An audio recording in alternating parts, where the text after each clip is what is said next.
Nuestra bandera es el amor. Toda escritura es inspirada por Dios y útil para enseñar, para reprender, para corregir, para instruir en justicia, a fin de que el hombre de Dios sea perfecto, enteramente instruido para toda buena obra. Bienvenidos, esto es Confra Oyendo. Les invito para que esté de pie conmigo y vamos a leer el Salmo 20, que va a amenizar, que va a poner un récord alrededor de nuestra charla sobre mitos y verdades de la protección divina o de la guerra espiritual. Me gusta bastante ese concepto. Quiero saludar a los hermanos y amigos que van a sintonizar en algún momento esta predicación en las redes sociales de nuestra iglesia. Confraflor está predicando. También para ustedes es un honor dirigirnos en esta preciosa oportunidad. Nos dice así el Salmo 20: Jehová te oiga en el día de conflicto, el nombre del Dios de Jacob te defienda, te envíe ayuda desde el santuario y desde Sión te sostenga. Haga memoria de todas tus ofrendas y acepte tu holocausto. Te dé conforme al deseo de tu corazón y cumpla todo tu consejo. Nosotros nos alegramos en tu salvación y alzaremos pendón, bandera en el nombre de nuestro Dios. Conceda a Jehová todas tus peticiones. Ahora conocemos que Jehová salva a su ungido, a su ungida. Lo oirá desde sus santos cielos con la potencia salvadora de su diestra. Estos confían en carros y aquellos en caballos, mas nosotros del nombre de Jehová nuestro Dios tendremos ¿qué? Memoria. Ellos flaquean y caen, mas nosotros nos levantamos y estamos en pie. Salva Jehová, que el Rey nos oiga en el día que ¿qué? Que lo invoquemos. Invoquemos al Señor en esta hermosa oportunidad. Señor, gracias. Gracias por este salmo tan hermoso que nos recuerda que estamos en guerra, estamos en tensión espiritual, donde el bien y el mal chocan en una confrontación titánica de toda una vida histórica del ser humano. Pero estamos felices y contentos porque cuando nuestro Rey de Reyes y Señor de Señores murió en la cruz, ganó esa guerra, ganó esa batalla, ganó con victoria sempiterna, derramando su sangre por nosotros. Gracias por tu palabra. Ayúdanos a entender, oh Dios, estos principios que nos van a ayudar a ser, oh Dios, guerreros, hombres y mujeres espirituales, para hacer frente no a potencias de carne y hueso, sino, Señor, a espíritus, a legiones, a situaciones que queremos sean para tu gloria y tu honra, la victoria y la bendición. Edifícanos, consuélanos, exhórtanos, Señor, a través de tu palabra, y que el buen Espíritu Santo nos convenza de pecado, de justicia doctrinal y de juicio eternal. Gracias pues por todo en Cristo Jesús. Amén. Pueden tomar asiento. Volvemos con una tesis parecida a varios conceptos que hemos dicho desde este púlpito, y son los extremos. Por un lado tenemos un extremo donde hay cristianos que parecen cazafantasmas, como la película, ¿sí? 24/7, pendientes de pelear, pendientes de dar la batalla, pendientes de defenderse, pendientes de una cosa, pendientes de la otra, 24/7. Y créanmelo, interesante que eso se dé, pero bíblicamente no es a lo que el Señor nos mandó. No es la prioridad, y es lo que vamos a analizar y a predicar en esta oportunidad. Pero también está el otro extremo de ese creyente pasivo, de ese creyente tranquilo, de ese creyente que cree que no pasa nada a su alrededor, casi que ni creen que haya guerra espiritual, ¿sí? Tanto que no creen ni en los milagros, ni en los sueños, ni en los prodigios, ni en nada, ni en las sanidades. Es un extremo impresionante, gravísimo, de todo grave error también, ¿sí? Por eso en esta oportunidad, y con ese Salmo 20 de cortina tras de nosotros, donde hay muchos principios que pudiéramos compartir, pero por el tiempo vamos a dejarlo allí como introducción y cortina de respaldo.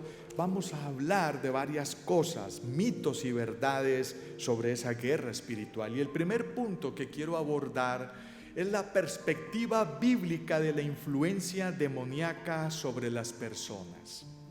¿Sí?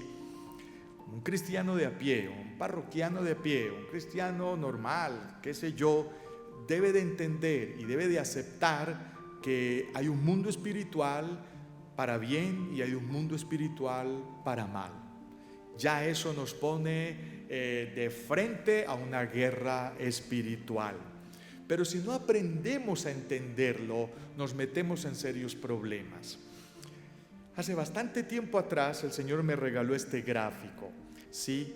Hay 4 niveles donde podemos entender la guerra espiritual, ¿sí? La lucha titánica que manejamos, que son la tentación, la opresión, la habitación y la posesión. Pero para entender esas 4 áreas también tenemos que entender esas áreas, como qué ejemplo bíblico hay, qué trasfondo tiene ese ejemplo bíblico, una pequeña ilustración, la sintomatología progresiva de cada uno de los niveles, cómo se diagnostica y el tratamiento retroactivo a poner en práctica. Vamos, pues, porque es mi primer punto de esta disertación. El primer nivel es la tentación.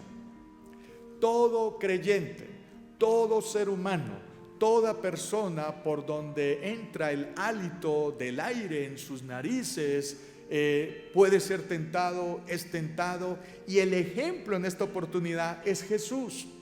En Mateo 4:1 al 11 aparece la tentación que recibió Jesús después de estar en vigilia, en ayuno y en oración. Qué interesante. Es en ese momento donde Satanás se le aparece a Jesús y lo está tentando.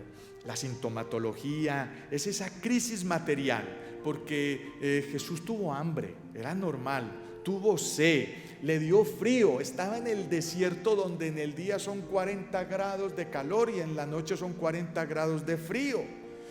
¿Qué buscaba Satanás con la tentación? Duda en la palabra, con que escrito está, con que escrito está, ¿sí?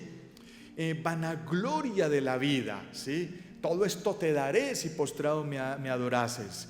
Y también la tentación en la palabra del Señor, cuando le dice, escrito está, échate de aquí para allá. Y es interesante, escúcheme bien, Satanás en plena tentación contra Jesús le cita Biblia. Oiga, los demonios creen y tiemblan y tienen Biblia, y si nos descuidamos consiguen Biblias de estudio y nos cogen ventaja. El diablo es muy fregado, Satanás es muy fregado, conoce Biblia, cita Biblia, manipula Biblia para hacer caer a muchos. El diagnóstico, como nos dice Santiago, ¿sí? El apóstol Santiago es: ojo con esa concupiscencia. ¿Hacia dónde la dirigimos? Que sea una concupiscencia sana de deseos de bendición, ¿ok? Y tenemos que soportar las tentaciones y resistir las pruebas. ¿Qué estaba haciendo Jesús cuando fue tentado? Estaba orando, estaba ayunando, tenía fe en la palabra, leal con la palabra de Dios, cumpliendo la misión a la que el Señor le llamó. Entonces, esa es una realidad, no hay problema, la tentación está y llegó para quedarse. Segundo nivel, la opresión. La opresión, y aquí el ejemplo es Job. Job, todo el libro de Job, Job 1, capítulo 1 y capítulo 2, y el capítulo 42, versículo 5. ¿Sí? Un hombre con testimonio para con Dios y los hombres, que se preocupaba por su familia y la sociedad circundante. Un hombre de Dios. ¿No has considerado a mi siervo Job, que es un hombre íntegro, santo, puro, perfecto y que no ha pecado? Y le dice el diablo al creador, pues que cuando uno lo tiene todo es muy fácil, quítale lo material. Y Dios autoriza la prueba para que sea tocado en lo material. se pierde lo material, conflicto con la familia, crisis de salud, porque cuando Job dice Dios dio, Dios quitó, sea el nombre de Dios glorificado, no hubo problema. Job seguía íntegro.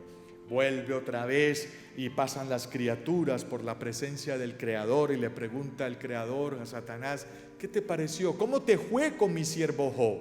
¿Sí? Un hombre de Dios. Interesante, tenía razón, pero quien que tenga salud no sigue íntegro. Déjame, yo le toco la salud para que veas cómo te lo tiro al piso. Sabemos la historia, conocemos la historia, y Dios autoriza la opresión para que toque la salud de Job. Y en ese orden de ideas, recuerden, cuando Job recibe esa plaga como una especie de carranchil en su piel, dice que se rascaba con tiestos de pedazos de maderos. ¿Cómo sería eso de tremendo?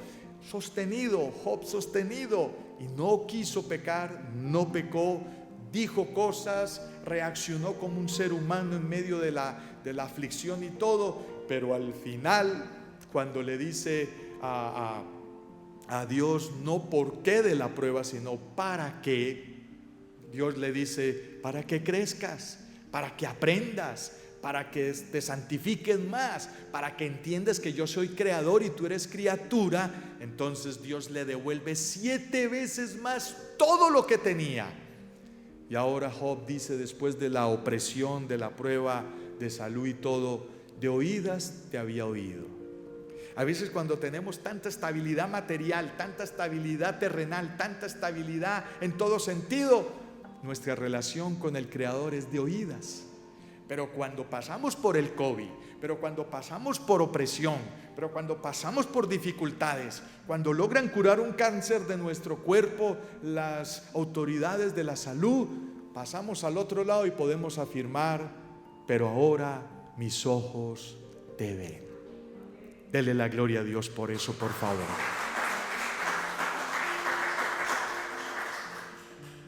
Aquí permítame decir algo, que en medio de la guerra espiritual y en medio de la confrontación y la protección de Dios para sus hijos, tenemos que dejar claro, y son las causales que pueden producir enfermedad en nuestras vidas. Porque en el contexto evangélico cristiano se ha cometido el error de creer que cualquier enfermedad es sinónimo de pecado. No, le dio el COVID, eso estaba en pecado. Le dio cáncer, no, esa estaba en pecado.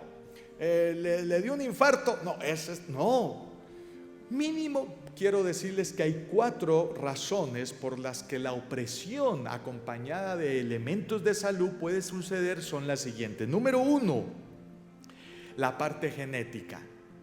La parte genética. Por eso es muy importante que usted conozca a sus familiares, conozca a sus padres, conozca a sus antepasados, para que usted pregunte si hubo diabetes, para que usted pregunte si hubo problemas de circulación, de presión arterial. Pregunte por sus antepasados. Para eso son las reuniones en familia también, no solo para chismografiar o contar chistes o ver televisión. No, hablemos de nuestros antepasados, porque la genética es la genética. Usted es parte de 4 abuelos, somos la herencia de 4 abuelos, 2 paternos, 2 maternos. Entonces es muy importante que mi bisabuelo tuvo azúcar en la sangre, el abuelo murió de azúcar en la sangre. Entonces uno dice, me tengo que cuidar. Y no es pecado, es genética. Número 2, opresión por el enemigo. De esas cosas que usted está tranquilo, usted está saludable, almorzó bien, durmió bien, hace ejercicio, toma agua, y de un momento a otro usted siente un malestar, un dolor de cabeza o algo que usted dice, pero esto no es normal. Aquí pasa algo, y es conocerse espiritualmente y materialmente, y en salud usted debe de conocer su cuerpo. Pues reprenda, porque puede ser opresión por el enemigo, así como le pasó a Job. Reprenda, saque su tiempo. Puede estar haciendo falta un ayuno, un tiempo de vigilia en casa, oración más fuerte. Esa es una segunda causal normal, ¿sí? Número 3, mayordomía personal. mayordomía personal, ¿sí ve? Y ese sí es una forma de pecado personal. No coma a horas, coma a deshoras, ¿sí? Y coma cualquier chuchería, aliméntese de comida chatarra para que vea lo que va a pasar con el tiempo, para que vea. Su sistema digestivo va a tener problemas muy serios como úlceras gástricas, reflujos muy fuertes y Dios me lo libre, unos colon irritables. No coman nada de legumbres, para no estimule la flora intestinal, no la estimule, deje eso así, tome solo Coca-Cola día y noche para que vea cómo se va a pegar una enfermada de Padre y Señor mío. No, y no se quede así, a eso súmele dormir mal. Acuéstese tarde, trasnoche, cambie el día con la noche. Una cosa que la palabra dice: la noche se hizo para descansar, el día se hizo para trabajar. Pero hágale, trasnoche bastante para que vea cómo se le va a poner ese hígado con el tiempo. Porque cuando uno trasnocha, uno de los órganos del cuerpo que más trabaja, más sufre y más ponemos a voltear es el hígado. Pero hágale para que vea. Y entonces cuando ya tenga un poco de enfermedades, le echa la culpa al diablo. Y no hay problema. Yo no tengo la culpa de nada. Yo no me alimenté mal. Yo no trasnochaba. Yo no hacía cosas mal hechas. Mayordomía. 3 razones para la enfermedad hemos dicho, ¿sí? Número 1, el tema genético. Número 2, la opresión del enemigo. Número 3, la mayordomía. Y una cuarta que podemos hablar es el problema de lo que estamos haciendo con la parte de toda la tierra, la parte de este invernadero mundial, el acabose, el escatón de la parte de la climatología, ¿sí? Acabamos con la tierra, acabamos con el invierno, destruimos el verano.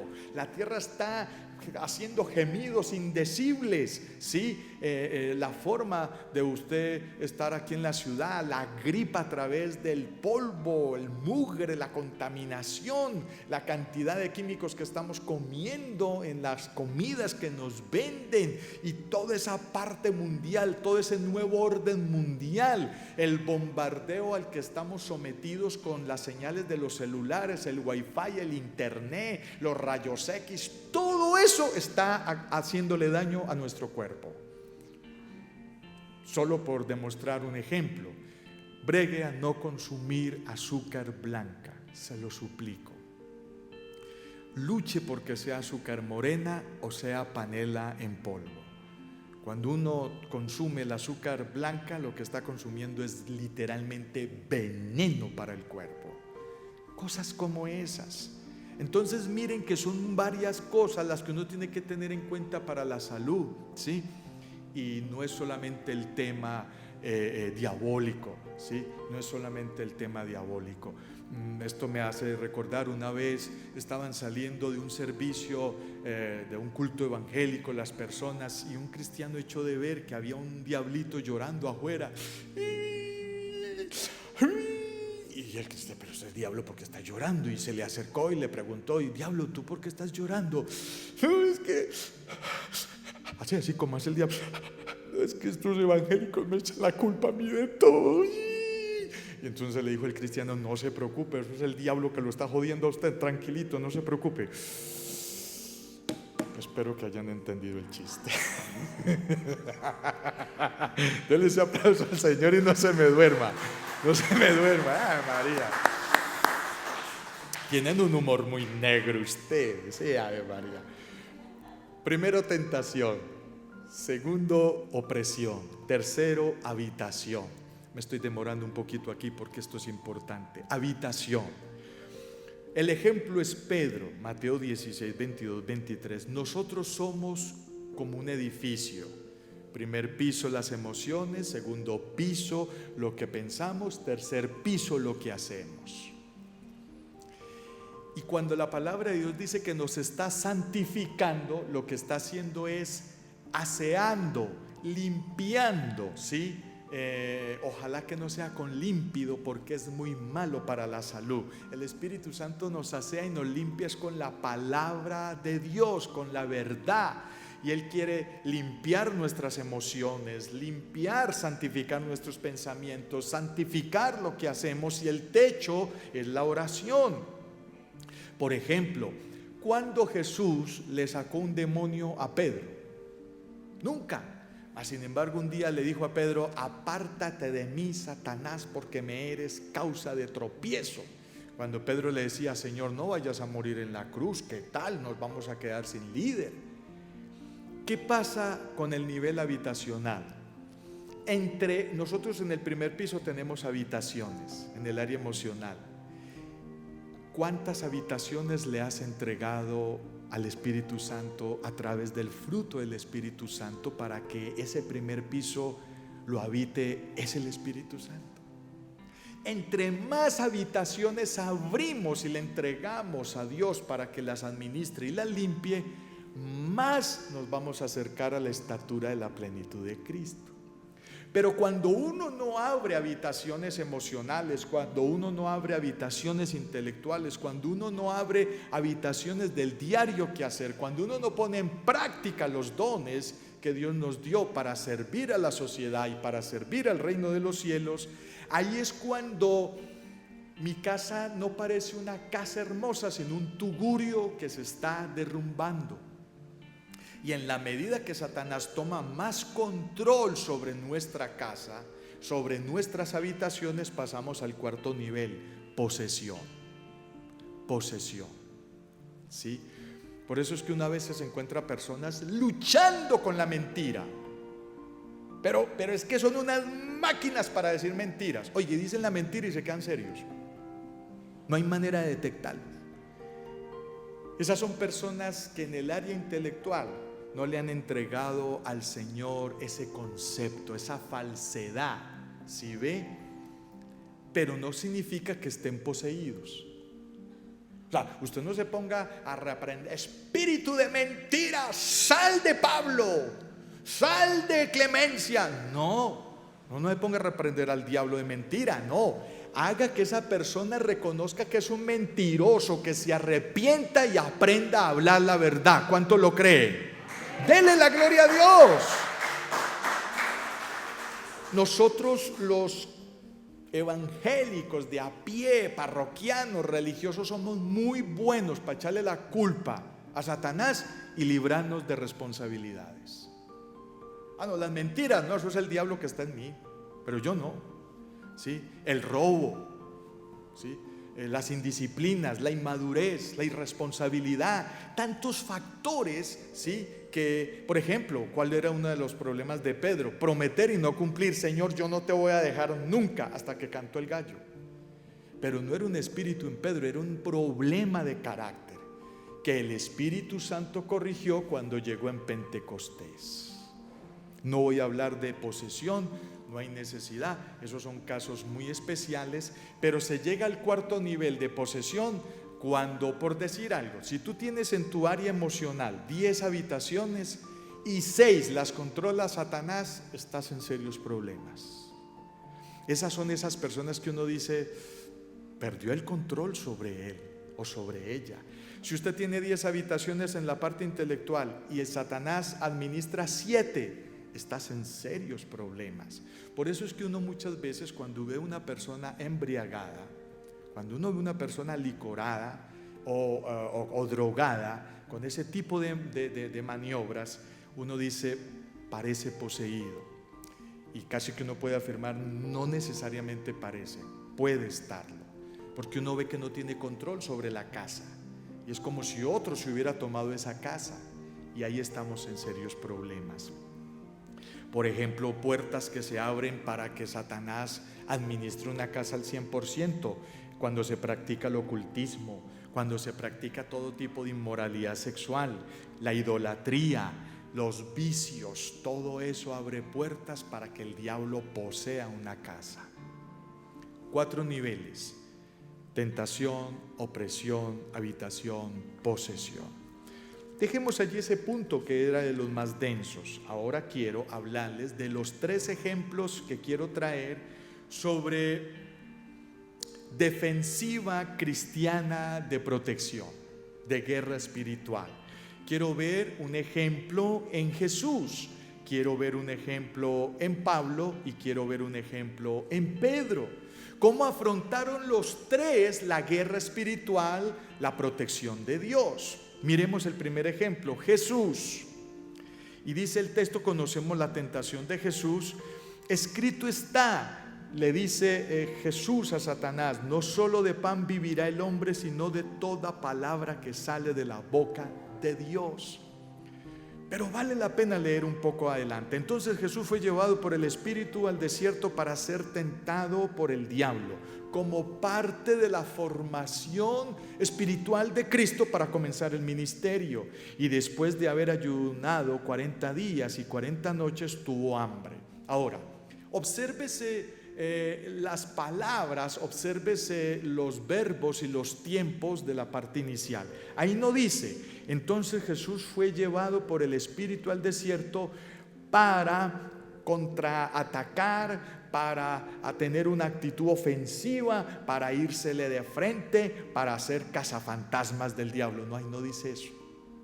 Cuando uno mira los verbos, las historias, las anécdotas bíblicas sobre protección divina y guerra espiritual, la actitud del creyente siempre debe de ser defensiva. Cuando uno está en defensiva es porque uno está de alguna manera en reposo, pero cuidándose de no hacerle daño a otros. Como cuando uno va manejando un carro. Yo voy manejando el carro, estoy protegiendo mi carro y me cuido de que otros no vengan y me golpeen o me peguen. ¿Sí ve? Defensiva.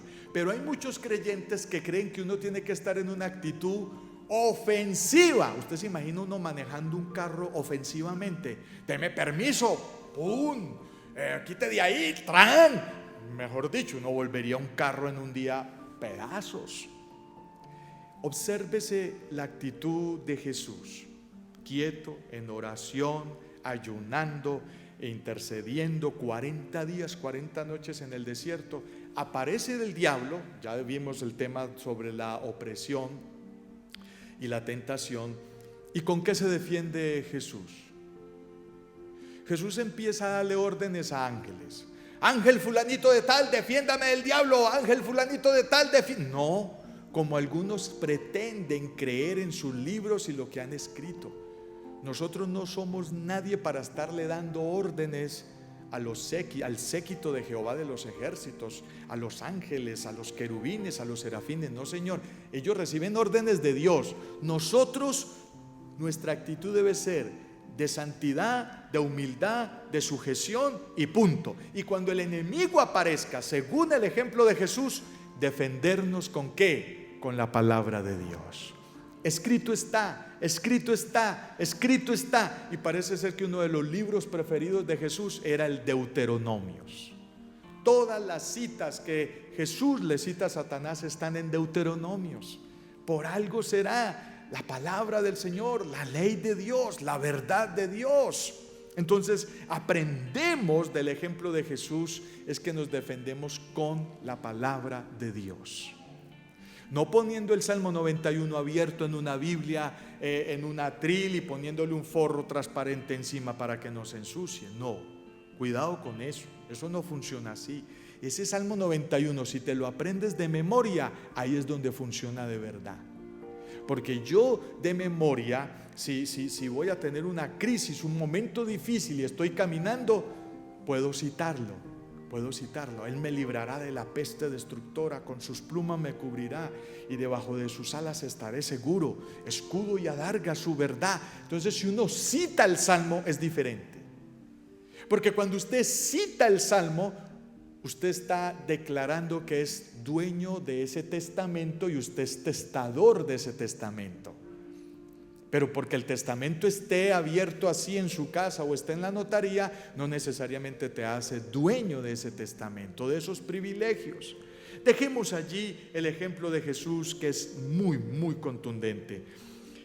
Pablo, ¿qué dice Pablo? Por lo demás, hermanos míos, fortaleceos en el Señor y en el poder de su fuerza, vestidos de toda la ¿qué? Armadura de Dios, para que podáis estar firmes contra ¿qué? Las acechanzas del diablo, porque no tenemos lucha contra sangre y carne, sino contra principados, contra potestades, contra los gobernadores de las tinieblas de este siglo, contra huestes espirituales de maldad en las regiones celestes. Pablo la tenía clara.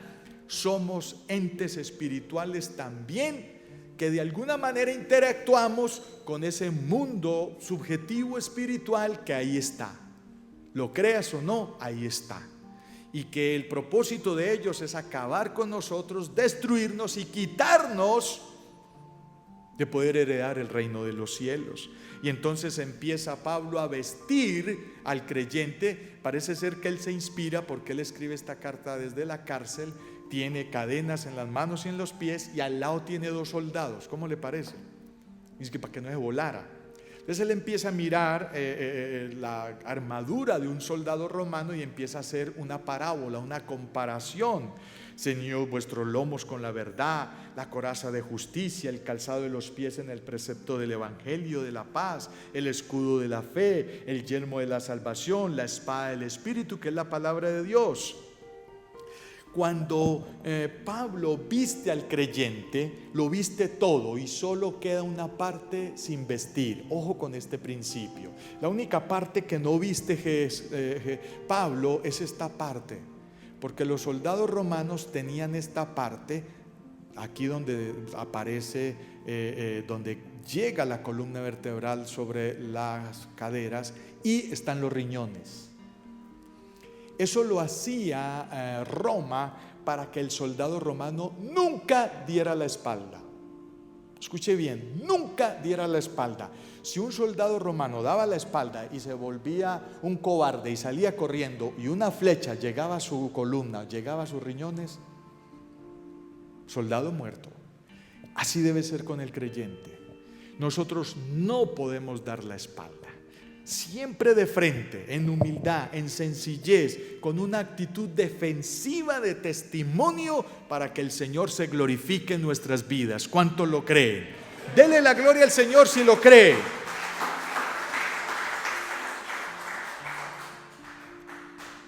Ahora mire lo que dice Pedro. Mire lo que dice Pedro: sed sobrios y velad. Velad. Dice: ruego a los ancianos que están entre vosotros, yo anciano también con ellos y testigo de los padecimientos de Cristo, que soy también participante de la gloria que será revelada. Apacentad la grey de Dios que está entre vosotros, cuidando de ella, no por fuerza, sino voluntariamente, no por ganancias deshonestas, sino con ánimo pronto, integridad, ética, conciencias tranquilas, siendo ejemplo de la grey, echando toda vuestra ansiedad sobre él. Sed sobrios y velad, porque vuestro adversario el diablo, como león rugiente, anda alrededor buscando a quien devorar, al cual resistid firmes. ¿En qué?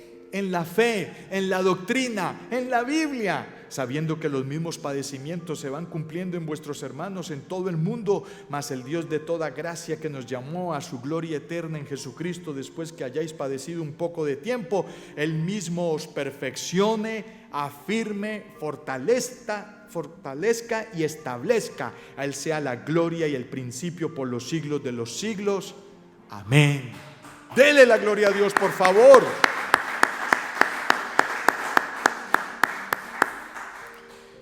En Jesús tenemos un hombre de Dios defendiéndose, citando la Biblia memorizada, entendida y aplicada. En Pablo tenemos un hombre de Dios que está comprendiendo y que está convencido de que la pelea es peleando, y debemos de tener una armadura, debemos de tener un uniforme especial para vivir la vida espiritual de guerra en guerra. No hay problema, pero no ofensivamente, sino defensivamente. Y en Pedro tenemos la realidad que Pedro dice: el enemigo es como un león rugiente buscando a quien devorar. Entonces Pedro dice: como él es un león rugiente y usted y yo estamos cubiertos con la sangre de Cristo, entonces salgamos al encuentro a cazar leones. No, No, el león puede estar por ahí rugiendo, buscando a quien devorar, pero usted y yo estamos preparados, como los consejos que da Pablo ahí, siendo sobrios, velando, ¿sí? Haciendo las cosas bien hechas, con una conciencia tranquila, con una actitud tranquila y firmes, que de eso se encarga el Señor. La figura, la escena de uno ver un Daniel en el foso de los leones es muy bonito, porque, y había una lámina comenzando la prédica sobre eso. La historia no cuenta que Daniel cayó al foso de los leones y empezó y empezó a torear esos leones porque él era el ungido de Jehová. No, el texto da a entender de que hubo quietud, hubo reposo, Daniel tranquilo, y el que hizo el trabajo fue el ángel de Jehová que acampa alrededor de los que le temen. Usted y yo seamos íntegros, usted y yo seamos sinceros, puros, para la gloria del Señor, que el Señor se va a encargar del resto. Mire, querida iglesia, voy a decir algo interesante. Hay muchos creyentes que están más preparados para rendirle pleitesía a Satanás, haciéndole una guerra ofensiva, que cristianos humildes y sencillos, sujetos al Creador. Hay creyentes que salen por la mañana y salen así todos prejuiciados, todos asustados porque el león está por ahí, y las 24 horas están pensando en el diablo y no en el Creador poderoso que los puede proteger y cuidar. Cuidado con eso. Quiero ir terminando con esto. Vamos a poner los puntos sobre las íes. Verdades de la protección divina versus mitos de la protección divina. Lo leo, mas no lo comento. Dios pelea por sus siervos y siervas. Al frente, Dios está obligado a pelear por sus hijos.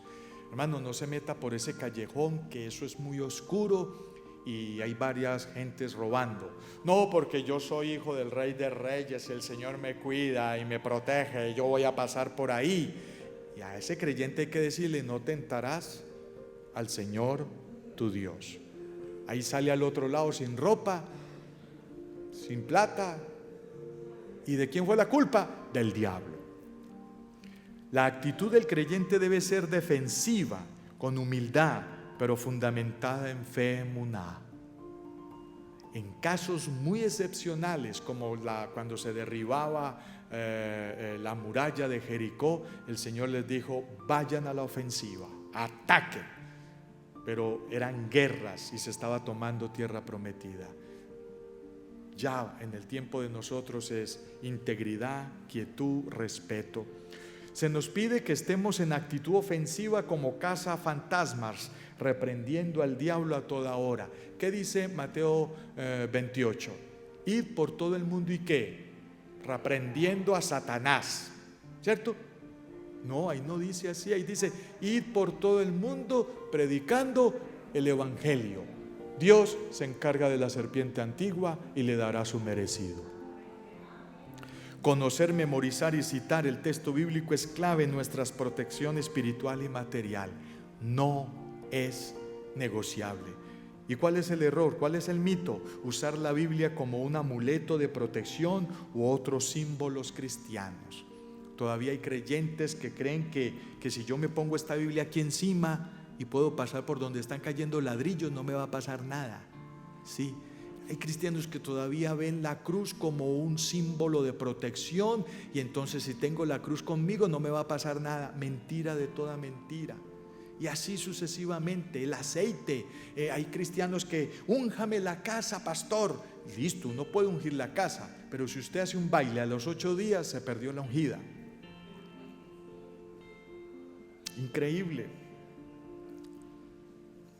La oración del creyente no es opcional, es una disciplina y arma letal espiritual a favor del creyente. ¿Cuál es el mito? Estar tranquilos porque otros están orando por nosotros en el ayuno o en el culto de oración. Error de todo error. o te congregas a orar, a los ayunos y a la oración, o te congregas. Pero ese chistecito de que ve, ¿para dónde vas? Bruta la cartera, ¿para dónde vas? Voy para el ayuno, ve, meteme estas 3 oracioncitas ahí, que yo voy para el centro comercial. Eso no funciona así, hermanos. Si eso funcionara así, el rapto de la iglesia sería por grupos, y el rapto de la iglesia es individual. El reino de los cielos lo arrebatan las personas individualmente que son valientes.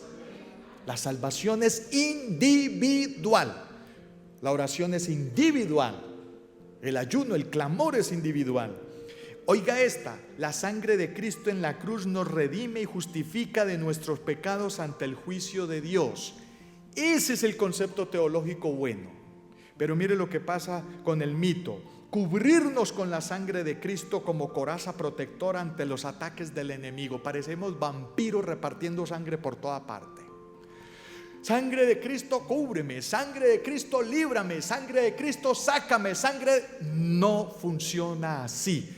El sacrificio de Cristo en la cruz fue para redimir tus pecados y mis pecados, porque una de las artimañas de la serpiente antigua es acusarnos ante el Creador.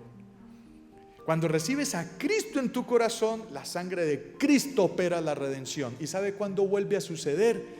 Cuando estemos en el trono blanco donde nos van a juzgar, y ahí mismo la serpiente antigua se levante y diga: pero venga, el pastor Gustavo hizo esto, y empiece a acusar. Y uno ahí paradito: voy a esperar a que termine de acusarme. Apenas termine: puedes tener razón, serpiente antigua, pero Cristo murió en la cruz y su sangre me redimió y me perdonó. ¿Cuánto lo creen? Dele la gloria a Dios. Escúcheme bien, la sangre de Cristo tiene 2 momentos de poder en nuestras vidas. Redime nuestros pecados cuando pedimos perdón, ¿sí?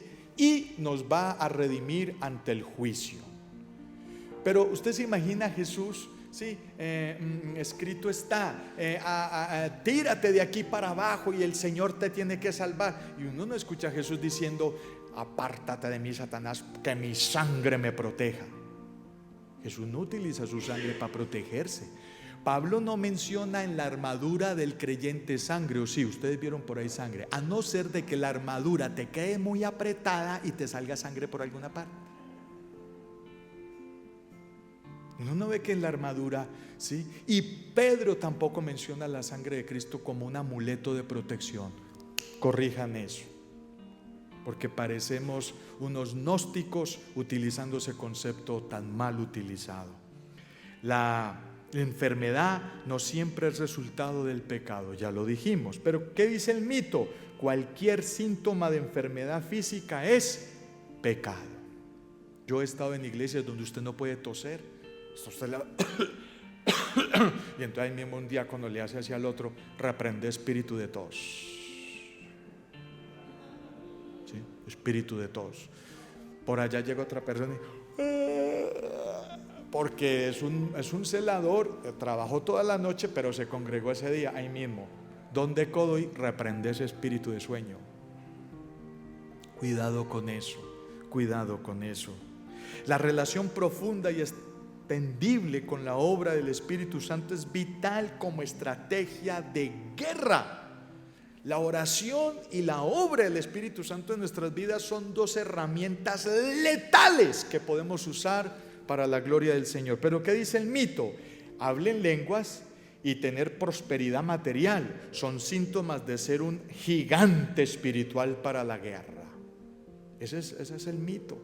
Si usted tiene buena plata y materialmente tiene bastante y habla en lenguas, no, al diablo usted no lo puede tocar. Cuidado con eso. Entender e interpretar las señales de los últimos tiempos nos ayudan a estar firmes hasta el final.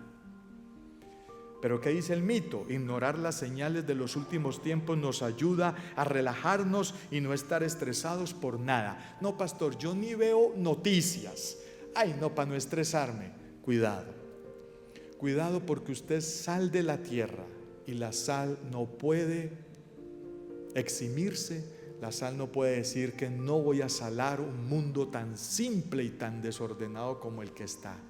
Vea noticias para que se dé cuenta en el mundo que está viviendo y tenga motivos de oración, motivos de ayuno, motivos de hacer guerra espiritual. Y por último, un verdadero guerrero creyente tiene un proyecto de vida y estrategia espiritual para cumplir. ¿Qué dice el mito? El mito dice: Dios tiene todo bajo control y no permitirá que me pase nada por su amor en mi día a día. Hay creyentes que no tienen agenda, no hay agenda diaria, no hay agenda semanal, no hay agenda mensual, no hay agenda anual, porque todo está en las manos de Dios. Y yo vivo el día al día, y el muerto al hoyo, y el vivo al baile. No, Señor. Jesús, en el sermón del monte de Mateo 24, una de las cosas que utiliza para hablar sobre cómo llevarnos, cómo ir en tiempos finales, es comportarnos como mayordomos que administran bien la casa del Señor. Concluyamos. Salmo 149, 6, 9. Exalten a Dios con sus gargantas, los creyentes, y espadas de dos filos en sus manos, la palabra de Dios, para ejecutar venganza entre las naciones y castigo entre los pueblos, para aprisionar a sus reyes con grillos y a sus nobles con cadenas de hierro. Y escuche esto: para ejecutar en ellos el juicio decretado. Gloria será esto para todos sus santos. Usted y yo somos un poder ejecutivo delante de Dios. Ya Satanás, la serpiente antigua, y todo su séquito, todos sus seguidores han sido juzgados, han sido condenados. No falta sino confirmar la sentencia y echarla a andar. Así de sencillo. La protección divina es un tema de mucho respeto, cuidado y conocimiento bíblico y espiritual, ya que nuestra lucha no es solo contra lo físico, sino también ¿con qué? Con lo espiritual. El principio afirma que al que más se le da, más se le demandará. Y tú y yo estamos al fin del melodrama de la redención y consumación del ser humano. A ti y a mí nos tocó la parte final, y cuando volteamos y miramos hacia atrás, vemos todo lo que ha pasado en la redención del ser humano. Tenemos más responsabilidad.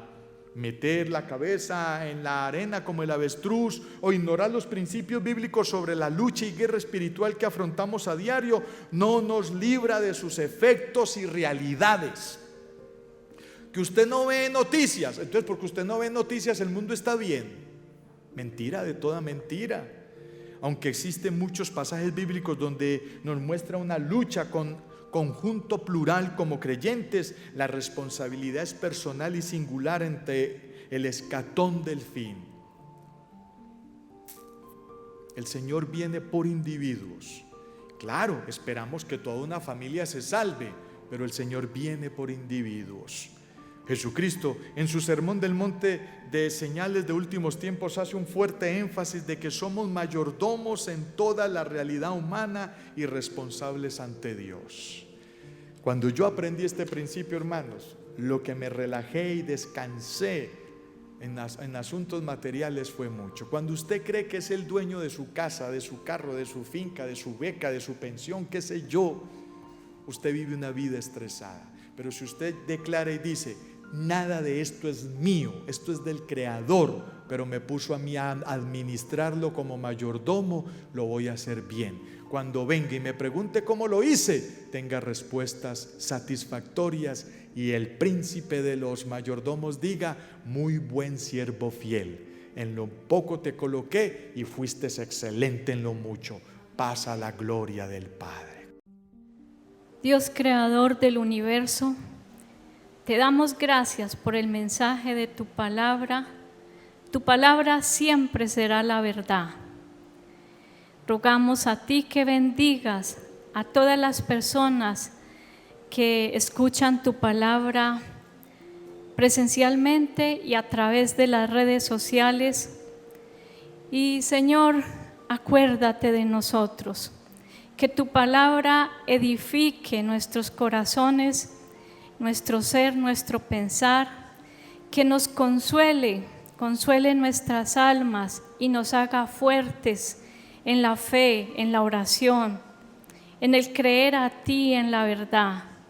Transforma nuestras vidas para agradarte a ti en todo lo que a ti te gusta, Señor, que hagamos. Señor de la creación, ministra con tu amor y tu misericordia y sana a cada persona que está enferma, a cada persona que sufre dolencias. Concede las peticiones de sus vidas económicamente. Te rogamos que les des vida abundante como nuestro Señor Jesús lo promete. Concede, Señor, cada petición y protégenos de todo mal y de todo peligro. Todo lo pedimos en el nombre poderoso de nuestro Dios Padre, nuestro Dios Jesucristo y del Espíritu Santo. Amén.